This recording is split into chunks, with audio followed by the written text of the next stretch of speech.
Good morning, everyone here in the US, 10 a.m. on the East Coast, and good afternoon to everyone who might be watching in other time zones and other continents. Welcome to my second LinkedIn Live of the year. I made a commitment actually last year that I was going to do better on LinkedIn. And by better, I meant actually leverage its networking power because LinkedIn to me reminds me of living in a neighborhood with folks who have lots of garages and basically come home from work. We wave to each other from each other's cars or on from the sidewalk. And then our garage door opens, the car goes in, and we don't probably talk to each other for a long time. Perfect example of that is yesterday. We had a little bit of a snowstorm in my part of the country in New Jersey. And I stepped out to, of course, clean the snow. First time in 2.5 years, I think, I used my snowblower, which is, of course, very relevant to our discussion here today with my guest, Tomi Nyman. Uh, Regardless, I saw my neighbor for the first time probably since the summer and did not realize his daughter's getting married this coming Saturday. So it took a snowstorm for me to actually talk and communicate with someone face to face. So we can't always do that on LinkedIn. But I think LinkedIn Live, also this is available on YouTube, is a great way to leverage social media in a positive way. Uh, Build your network. It's one of the things I've really slated as a goal of mine for this year is to really do a better job of networking. If I was to say one thing I didn't do well as a solo entrepreneur, which I should have done much better the last 14, 15 years, is network more effectively. Of course, network with the right people, with the right mindset, with similarities, and of course differences too, because we learn from those things. Um, but I hope to also share my network with you and the knowledge that these folks that I've met, amazing people like Tomi, who you're going to find out about shortly. And you're able to grow your network, grow your skill set and knowledge base. So what we're going to do is Tomi and I, again, met on LinkedIn because we have some common interests surrounding climate change and other topics related to our world. Things like compassionate capitalism, too, which we'll get into in a future episode. We had so many things to talk about. We actually are going to have 3 discussions like this. So this is the first of 3. I'm going to bring Tomi on. I would like him to do the introduction of who he is and his background, because I certainly won't do it enough justice. But he is an amazing activist and also an investor. So he puts his money where his mouth is regarding climate. So without further delay, I'm going to bring Tomi on, and I'd love for him to just give us all a brief introduction to his background, and then we'll get into the topic of today, which is water. I love water, Tomi, and I'd like to have more of it, and I'd like for all of us on this planet to have more clean, fresh water. And you're going to raise some alarms, but you're also going to give us some ideas because the headline for you is, in your lifetime, you want to reduce our emissions by 1 gigaton. Simple goal, right? Yeah, that's right. But you have not just thrown out this goal, you have a methodology and a plan. And that's really why I want you here, is because I want more people to hear about this. So Tomi, if you could give us a little bit about your background, and then let's get Sure. into the topic of the day. Sure. Yeah. Yeah. So my name is Tomi Nyman. I have a background chemical engineering from Finnish University of Technology about 20 plus years ago. Since then, I've been working in the chemicals business, in the plastics business, working with systematic solutions to reduce emissions or in otherwise improve our or reduce our environmental impact, basically. So basically, first 10 years, I was selling chemicals. Gradually, I started to realize that we need to focus more on the environmental impact and started to promote more environmentally friendly products. Then, through an alumni meeting, I ended up working with Neste and initiated their bioplastics and biochemicals business in 2012. I was there for 5 years, and during that time, I built the business and the strategy to deploy that further.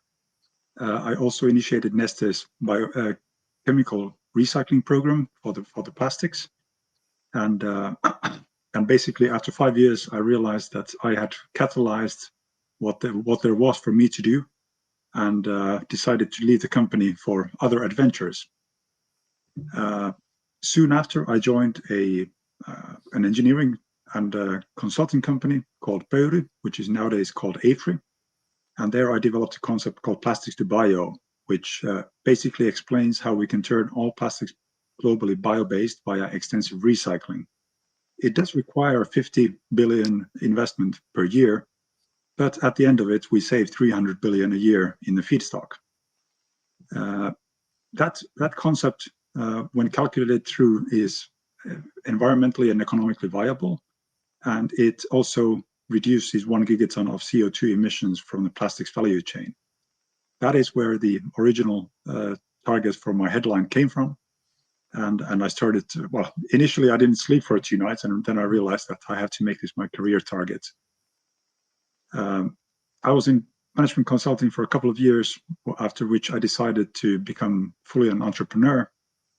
And today I have my own company, and I have invested into 10 climate, circular economy, bioeconomy startups, working with plastics, working with bio-based products, working with different digital circular economy solutions. As an example, those companies have been one part of my work. The other part is systemic solutions. So I have continued working with those, and for example, developed a food-based systemic solution that enables reducing global emissions by 50 gigatons when implemented correctly. Now, when we talk about gigatons, annual human-based emissions are about 40 gigatons, and natural emissions are about 10 gigatons. So just by changing how we eat and what we eat, how we manage our food, we could save a lot of CO2 from the atmosphere. So that's a great intro. Again, there's so much more to tell. But what I really want to impress on everyone is, LinkedIn, of course, is a kind of considered to be a business networking site, a business social platform. And everything you just stated there, right, is, of course, raising points about climate change.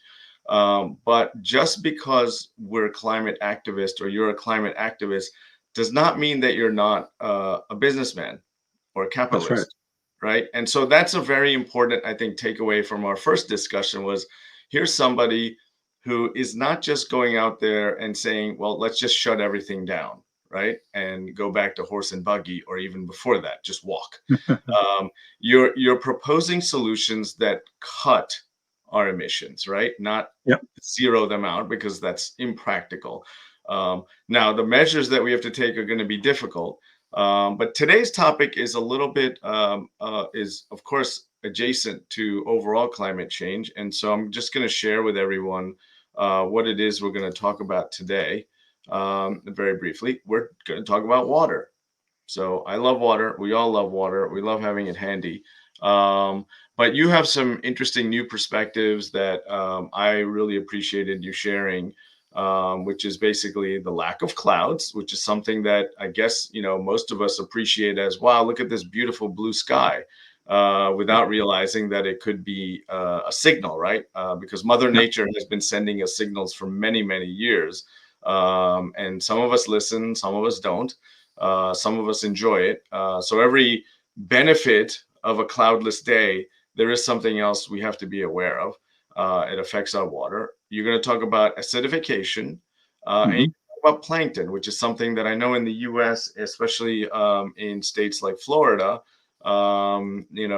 between plankton and other life forms growing in the water that it should not normally be in, we've got some serious alarms to raise. So why don't we start with just the initial topic, which is kind of new, is about the lack of water. And what could be causing it, among the many causes. Yeah. So basically, it is not that recent. These topics have been in the research media for several years now. But basically, clouds are generated by nucleation agents, aerosols, that collect moisture into droplets of water in the atmosphere. These aerosols that act as the nucleating agent, they are formed today in the nature by, first of all, trees, and secondly, by plankton in the oceans.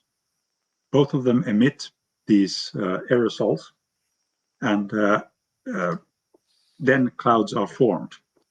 Now, during the last 600 years, roughly, humans have been cutting trees in order to build houses, build ships, burn for heat and energy, for mining purposes, for paper, you name it, in order to create farmland, etc., in order to grow something else. In addition, we have been polluting our waters with, in terms of industry. We have been putting a lot of CO2 into the atmosphere, which causes the acidification of our oceans. And all the pollution and the acidification together have led to the fact that plankton in the oceans has reduced dramatically. The reduction in the central areas around the equator is already up to 90%, and in the northern and southern parts, it's about 50%. Now, plankton and trees, they generate all the oxygen that we breathe. We have destroyed half of our forests in terms of numbers of trees in these 600 years, and we have destroyed about half of the plankton. So what are we going to breathe when there is no more plankton, basically, or trees? Now, so just a quick question. In the US, we're experiencing something in Florida called red algae, right? Yeah. Which is, you know, on the surface, you would think, oh, algae must be good, right? It's natural, Yeah. but it's not good. It's doing tremendous harm, actually, in the areas that it's appearing. Now there are macroalgae and there are microalgae. Now, plankton there are two main types of plankton. There are the kind of plant-like algae that are consisting of cellulose generated from carbon dioxide through photosynthesis. And then there are animal-type plankton, which are small animals that have a crustacean shell, like calcium carbonate shell. Now, these two both are two classes of plankton that are microalgae. Then we have a lot of macroalgae, like the red algae, sargassum, etc., that are causing a lot of trouble on the coasts. Now, that is due to eutrophication. That then is the reason for that is mainly an excess nitrogen and excess phosphorus in the waters, sweet waters ending up in the oceans. We are basically dumping too much nutrients from agriculture and from cities into the ocean, and that is causing this eutrophication. Coming back to the aerosols. Now, the plankton and the trees, they create the aerosols that create the clouds. Now, 3-4 years ago, sulfur was banned in shipping fuels. And this was forecasted 20 years ago that this is going to happen when sulfur is banned. But now it was proven that clouds have disappeared. For example, in Finland, in December and January, typically we don't see the sun. But this year we had many sunny days. Last week, we had 5 or 6 sunny days in February, and that is not typical for Finland. We are used to having cloud cover in winter, but now we're seeing the sun every day. If you think about Southern Europe, even Central Europe, the rivers are dry. There is no rain for agriculture, for crops, for industry, for drinking water. There is not enough snow on the Alps in order to generate water into the rivers. If this continues a few years forward, Europe, as an example, will have serious trouble in water management. in terms of feeding people and in terms of getting enough water to drink. The US is experiencing a similar thing in California already, with a lot of drought in the States. Yeah, I mean, it's good that you point out the challenges being faced on the mainly southwest part of the U.S., but rivers are running dry. Tremendous amount of expense is being put out to transport water Yeah, to dry and desert areas. Unfortunately, in some cases, it's being used to feed golf courses and keep the grass green, which is kind of low on the, based on everything you're saying, right, is low on the list of priorities. yeah, Uh, Anecdotally, I living in the Northeast, our most convenient and nice place to go skiing or snowboarding is Vermont, within reasonable distance to where I am. I've been going probably for about 30 years. And in the last 10 years, I've probably gone about 4 or 5 times. And I remember how it was 30 years ago. You go there in December or March, and it's just lovely powdered snow. There's always yeah, a blizzard. The last several times I've only gone the week of Christmas, and I've noticed that it's either ice or very, very light, heavy, light snow. No blizzards yet. yeah, And this past Christmas in 2023, we went, and they actually had to cancel some of our events because everything was either just barren and mud, or it was ice that was a little too dangerous. And so someone I know I mentioned this to said, well, you can always go to Utah or Colorado. I said, well, that's not really solving the root cause of what's happening no, here.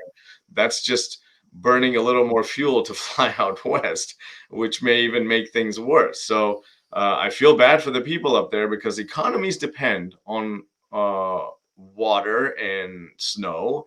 So where are we gonna? I mean, I just visited Europe this past summer. I don't know as much about water scarcity. Where is it occurring? In the north, in southern Europe, Eastern Europe? Where is especially, it really affecting people? yeah, especially in the south. So I, as child, I used to live in Spain for 8 years, and having talked to my friends there and my family, who's still, my parents are still there, uh, the scarcity is really dramatic. They are limiting showers. You're not allowed to shower. There is no water for swimming pools. There's no water for gardening. There's no water for any other purpose except for drinking. Uh, they've been praying for rain, but every time there is a forecast for rain, for some reason, it doesn't come. This is really a hurdle in not only in the south of Spain. It is a hurdle in the northern parts of Spain. There, the industry is struggling from lack of water. Italy had a lot of trouble last year in the northern parts where they're growing rice. They were not able to plant rice because of the lack of water. So it is a serious issue. So I think you bring up an interesting point, and these are, advanced nations that you're talking about. Yes. Here in the U.S., a lot of people have, of course, immigration is a big issue globally right now. Yep. Many countries, of course, in Europe, because of things in the Middle East, are facing challenges, and in the U.S., facing challenges in Central America, right? And one of the contributing factors is scarcity of water. Yeah. People are not able to grow food that they either used for themselves or sold to make a living. So there's no way for them to either eat or make a living. And so they're escaping conditions. There are other factors, of course, public safety and violence, of course, political unrest. But all of this can really, what makes people unstable or can cause people to be unhappy is a lack of water, which results in a lack of food and other resources. Can make people want to run away and escape and show up at the borders Yeah. of various countries around the world. So while we talk about war, which of course is a major contributing factor, um, what you're describing to me is, of course, sounding like if we just substituted water and put the word oil in there, we could be talking about the same issues and implications. Yeah, yeah. Now, if you Um, think about Barcelona, Barcelona is running on a desalination plant. There is no natural water. So that's news to me, probably Yeah, news to a lot of my friends and folks who are watching this who have visited Spain. Spain has become very attractive for yeah, tourism over the last decade or so. And so now you're telling us that Spain is operating off of desalinization, which is an extremely expensive process, very energy intensive. Normally, I used to work on desalinization equipment. It was for the middle, for Saudi Arabia yeah, and countries in that region.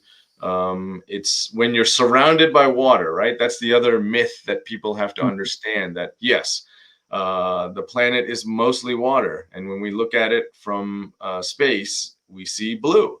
And so the question is always, well, there's water, right?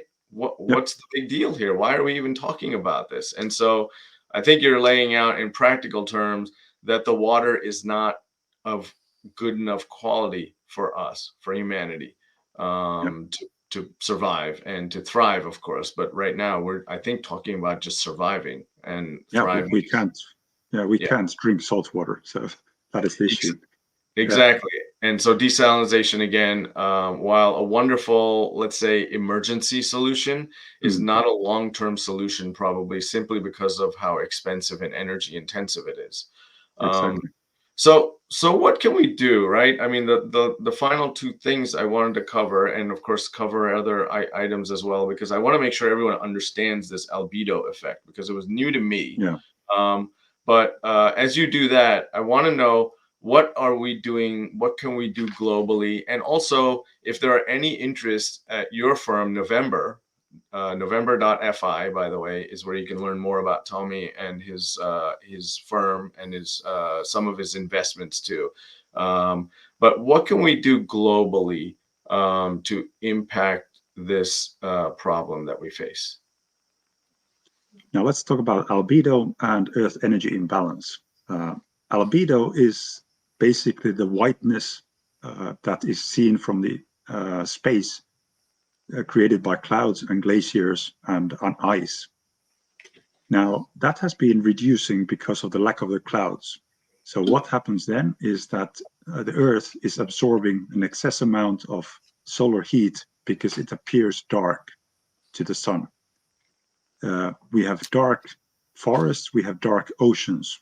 If there is no cloud cover, if there is no ice cover, the Earth appears dark, and that has caused the Earth energy imbalance to increase dramatically. So during the last 36 months, 3 years, the average absorption of the Earth has been equivalent to 13 12.8 Hiroshima bombs per second in terms of energy. Now that is massive. That energy is being captured not only into the soil but into the water. Especially the northern Atlantic has been suffering and heating up. There's been a lot of ship traffic in the northern Atlantic that has kept it covered by clouds. Now those sulfur emissions from ships are gone. There are no natural aerosols, so the energy is being trapped into the ocean. So let me do this because I'm shocked at that number, right? You said 12 or 13 Hiroshima bombs. What is the time frame again? That Per second, ended every second, every second.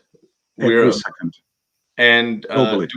do we have any idea of the trend? Say 10 years ago, what would it have been, or 20 years ago, roughly, maybe It longer, when has it has more than quadrupled. quadrupled. Okay. Yes. So if we're noticing things changing rapidly, you just gave us one reason why. And for those of us who have been paying attention to the white space and the reduction in white space, thank you for connecting it to this effect, right? Yeah. And also giving us some context of order of magnitude. Uh, it's extremely disturbing and obviously harmful to the oceans as well as to the lands that the Yeah, oceans surround. yeah, So once we know this, we've known this for a while. Many people know this. Many people like you, experts in the area, know it. What are some of the things being done to positively impact this? Because I know that having read a lot of your posts on LinkedIn recently, especially, you are still an optimist, right? You're an investor because you're an optimist. yeah, You yeah, can't invest in something that's, you're not going to invest in a candle that you know eventually is going to run out of wax and wick. yeah. So you're investing because you see an opportunity here for growth, for sustainable growth. So what is happening globally to kind of follow that trend? Now, we will be touching the topic further in some of our next calls. But for example, replacing linear consumption with circular economy solutions will dramatically reduce the excess need to produce new products. Now, every time we produce a new product, we generate emissions. We need energy for that. We can do a lot of systemic changes in our society that enable us to save energy. If we think about insulation as an example, that's a good part.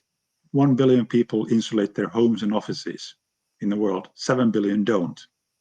Those 7 billion people live in places where they actually burn something to generate energy, electricity, to run an air conditioning machine. That doesn't make sense. They create heat to create cool. We have a lot of those systemic laziness or lazy systems in our society that we could change to reduce the emissions that we generate. And what about obviously water, whatever you're describing, right? Water is required in almost all cases to generate electricity, to produce food, to produce apparel. So what I think you're saying in tying this to water specifically, right, is that Yeah, the more we consume, the more water is not available for human consumption, fresh water, yeah, let's say, that's for right. human consumption, and more water is actually even a power plant, right? For decades since the first power plants started to dominate the landscape. What's been the biggest concern? Where does the runoff go? The hot water that comes off a power plant, and what is it doing to marine life, right? It's only probably in the last 25 to 30 years that we've actually enacted policy to address that issue. But that water is returning into an ecosystem that was not meant to take water at a certain temperature, right? Yeah, That just came off as condensate from steam. So, you know, making less, I think is, like you said, we're going to talk about it more because our next two topics are going to be about the subject of degrowth. And we're going to talk about also compassion and human psychology, right? yeah, Because we can't talk about this subject of water, which is like really easy, right? yeah, Should be really easy, without then talking about like how do we think about water. So globally there's things happening. I know individually there are things we can do, right, about yeah, water. yeah, So I'd love to hear your thoughts, right? This is where hopefully it's most useful to folks that are watching this, because we can keep talking about the gigaton issue, right? mm, But what about my role in that? Because one of the beliefs I have is everyone should do their small bit, because otherwise trying to do everything can get overwhelming, right? No, yeah, it's a terrible pun, but it's very applicable. We can't boil the ocean, although unfortunately we slowly are. Uh, yes, yes. yeah. We are the Tell me. frogs that don't manage to leap out early enough. Yeah, exactly. So, Yeah. so what can we do individually as consumers, as parents, as children, to make our water situation ever so slightly better? Very simple things. Extend product life. we have, when it comes to, for example, textiles, every single person on average in Europe and the US has more than 200 pieces of apparel and clothes. We don't need to buy as many as we are doing. The sustainable quantity would be roughly somewhere between 2 and 3, maximum 5 new pieces of textile every year. I'm wearing a watch which dates back from 1958. This is my only watch that never has required any repair.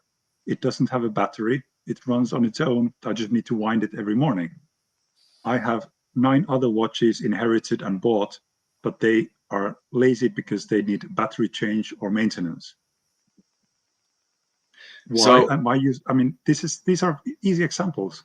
they are simple, they are easy examples. And you mentioned a little bit, you're talking about watches, which are, of course, part of fashion. I have a question from someone. And the question is uh, specifically on fashion, Yeah. because a few weeks ago I visited what's called the Manhattan Vintage Show, and I bought some vintage clothing. My wife bought some vintage clothing, beautiful clothing. And I think you and I talked about the subject of fashion a little bit, about Yeah. thrifting and reusing and recycling. What is the impact? Because fashion industry is very active on sustainability. They've been Mhm. kind of guilted into, yes, paying people a fair wage, and also not destroying the planet. So what is the impact you see of the fashion industry, and where can we all make a difference in that space, in addition to buying watches, or using watches that are wind up? Yeah. Basically, as an example, I repair my own clothes because I just want to extend the product life. Uh, there's a lot of small companies, startups working on the resale of branded fashion goods, as an example. There are a lot of recycling centers for resale, secondhand clothes, web shops, etc., arising. Those are definitely very good because, as an example, cotton, of course, has been uh, lowering in quality because of the uh, excess cultivation, excess demand, and we need to start to extend the product life of not only cotton but also our synthetic textiles. And that's I would really love to see the brands also establishing secondhand shops or secondhand shelves in their stores to really boost the sales of used clothes. And if you think So about the safety, one thing about the safety, uh, brand new textiles often contain a lot of toxic chemicals, PFAS chemicals, for example, forever chemicals. A used textile has been washed and it's much safer in that perspective. What do you want to, uh, what do you want, safe chemicals or safe textile or toxic chemicals to touch your skin? That's a good question. yeah, I mean, there's a lot of instances, right, where we don't realize what we're surrounding ourselves with. There's nothing like a new car smell, right? Oh, yeah, Then terrible you chemicals. then you find out the new car smell is actually a flame retardant, right? Yeah, yeah, And of course, it's a good idea to have it. There's some safety, but to your point, are there better ways to provide that safety? Are there better solutions? I think car companies have, of course, recognized this because yeah, consumers have recognized it. So individually, we can practice a lot of discipline with our clothing. Vintage fashion means that old stuff is actually kind of cool stuff. exactly. um, and individually we have to start to prioritize what is important to us, because shiny and new is always exciting. Yeah, But then we really need to understand the depth of its implications, specifically as we talked about today on water, what type of food we consume. And I know we're going to get into that a lot in the a little bit of the second episode, and definitely the third episode. The third episode, I think, is going to be important, folks, because Tommy is going to talk about a lot of these things that are about individual habits too, and our psychology. What has kept people from believing in this? I think, I don't know, Tommy, if I sent you one of my favorite but scariest movies is The Day After Tomorrow. yeah. Um, where essentially the weather, the climate falls off a shelf, right? And We don't see that. we are very close to it, actually. We and that's why I think I sent that to you. I said, you Yeah, had written about something else, and we see in the US, for instance, we see a mudslide in California because of rain. We see a tornado in Mississippi. We see hurricane in Florida, and we see a blizzard in Buffalo, a deadly blizzard in Buffalo. They may not all occur at the same time. Some of them may occur at the same time, but we still treat them as disparate events, say that happened 40 years ago, 30 years ago. But yeah, if you look at a lot of analysis, these events are occurring more frequently. They're occurring together more often. For instance, our fire situation on the West Coast, where it used to be a few days a year, now is becoming a majority of days of the year. We have some type of fire because of dry land and dry forest. So I'm not one to push the panic button normally, but the last few years I have pushed the panic button, and we should panic. We should actually be genuinely we should, worried, yeah, but we should not look at it as a defeat. I think again, I want to point out the fact that you're an investor. You showed me that cool product the other day, which was the plastic. yeah, Uh, that was made from cellulose, which is yeah. obtained from a tree. That's right. From so there's a lot of opportunity, but it does require investment. It does require some patience, some understanding, and you brought up a great word, lazy. You can't be lazy, right? These problems can't No, be solved um, by being lazy. And so, Tomi, I want to I want to thank you for joining me for this first episode. Is there anything else you'd like to share about water specifically before yes, we part? Go yes. Just in the last days, it's been in the news. The Atlantic meridional overturning circulation is very close to its tipping point. That means that basically, according to a calculation by a leading climate scientist, Leon Simons, during the last 50 years or so, the Earth has absorbed about 450 zettajoules of excess energy. That means that on an annual basis, we are absorbing roughly the amount of energy that is needed to melt enough ice from Greenland to stop the Gulf current from flowing. That can happen any year, basically. We are really on the verge of stopping the Gulf current from flowing. Now, that would mean the northern part of Europe, Scandinavia, UK, would end up covered in ice within about 25 years. It will be very quick.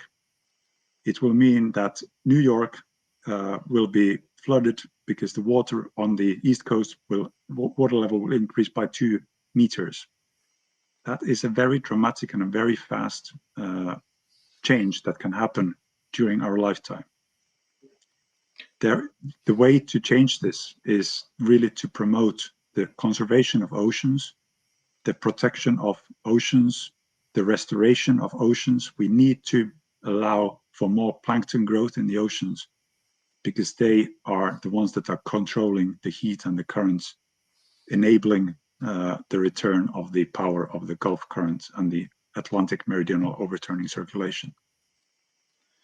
So I think this brings us back to the point of life may imitate art as opposed to the other way around, and we certainly want to avoid that. But everyone should be aware of the practical implications on us, and you just described it: flooding in New York and Boston Harbor and places near and dear to me, I know, and then ice shifting location. It sounds like Yeah, from melting caps in the north to freezing people in civilized parts of the world or populous parts of the world.